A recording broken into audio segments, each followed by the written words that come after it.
Hello my art-loving friends! In today's video, I know we have a lot of fun art stuff to still get to and play with, but I wanted to give you an update on that Class 101 online class that I was taking before it got too far out of your mind.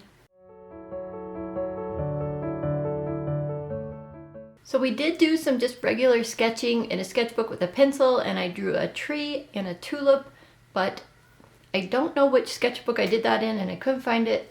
So it's not very important. I think I did put it in onto the class to get her critique back on it, but I can't access the class now. Once your access expires, you can't even see the comments she has left for you, so that's kind of a bummer. However, after that, we did a little leaf painting, and this one was so fun because the leaf is so cute. And I do remember on this one that she said I needed to add a little bit of dark, I think right next to the bottom of the stem or something, and that it would help bring out the contrast, something like that.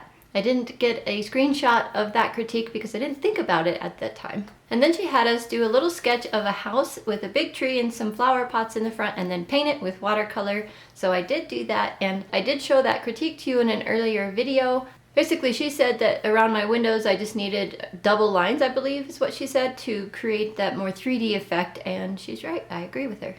Then she had us paint these cone flowers. They were quite fun, and I think all she said in that one, and I may have shown that to you in a video too, so I'll try and find that here for you, was that I could increase my darks or something in one area. Hopefully I'll find that footage for you.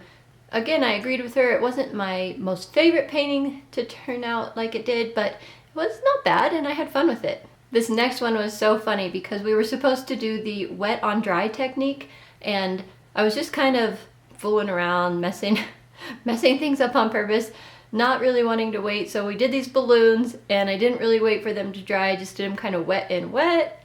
And she definitely commented that the idea was to let the balloon completely dry before putting on the next layer.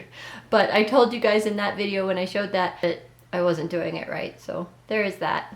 Next, we were supposed to do the wet on wet technique, and that is where I did the leaf, and I did show her response to you for that one in a previous video, but I'll put that in here real quick for you again. Her reply was, "Wow, Miranda, your painting is done well and fantastic. You use the wet on wet technique naturally in the background and colors. I am looking forward to your next painting." After that, we were supposed to do the bougainvillea. I never can say that where it sounds right, but bougainvillea in watercolor. And her response was, and I'm just going to put it on the screen, but I'm going to turn my head and read it. "Wow, that's really cool. The wet on wet technique was very well expressed. However, one thing, it would be nice if the flowers were naturally connected. That means it would have been a better picture if there had been a light purple color where she marked it." And I agree with her also. After that, we did a small flower pot, and her response was, "It's a very beautiful painting. You should have mixed blue more in the shadow, but it is okay with pink. One more thing, you had to have white space between the stems and the glass. Please look at her," I don't know, it says her example or something like that. So the picture I got of mine actually showed more pink than is actually in the picture, and I couldn't get it to show very accurately. However, I did intentionally put pink in my shadow, so there you have it. Next, we were supposed to do a small flower pot, and here is how mine turned out. There's actually 3 little flower pots, very fun. And here's her response. "Hi Miranda, wow, well done. It would be nice if the flower shadows were a little longer. Could you extend the flower shadow?" I didn't bother extending the flower shadows, at least not yet, and I probably won't, but that's okay. And apparently there's a lesson in there that says window and flowers with light and shadow, and I must have missed that one. I think I skipped over it because I'm looking around and I can't find any painting, nor do I have any memory of doing window and flowers with light and shadow. So if I showed something to you guys and it sparks a memory that I can't think of, let me know. I think I skipped a lesson. Oops. Well, anyway, then we went on to the flowers with awning, and this is how my painting turned out.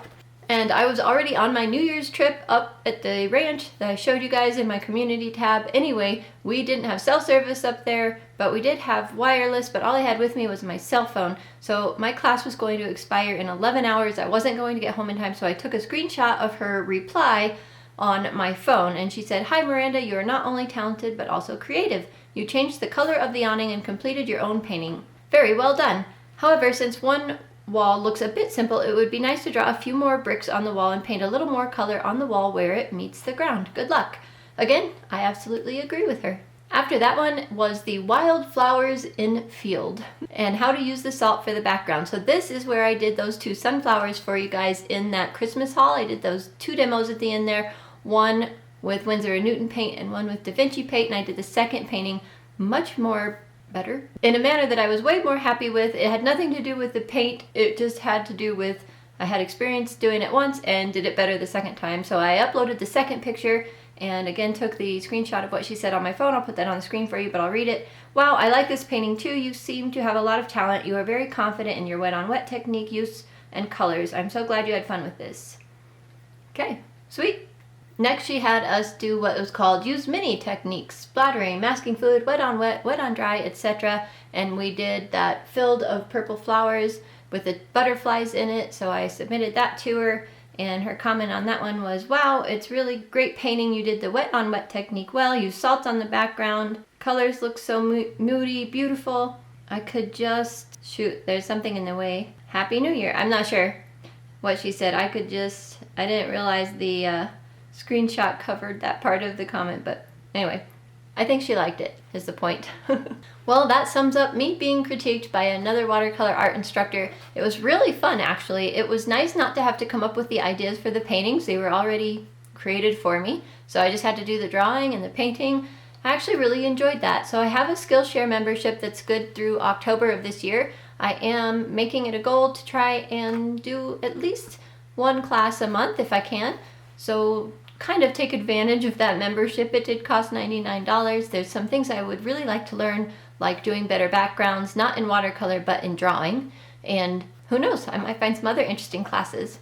All right, guys, thank you so much for joining me today. I hope you liked the follow-up. I will see you guys in the next video. Bye for now. Because I don't know what I'm doing. I can't figure it out.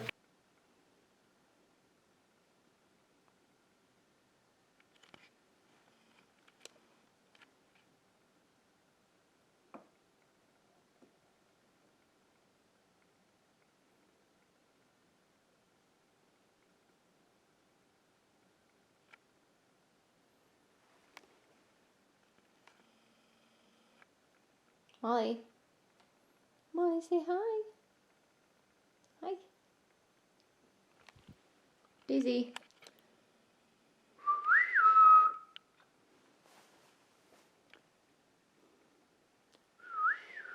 Oh, oh, oh.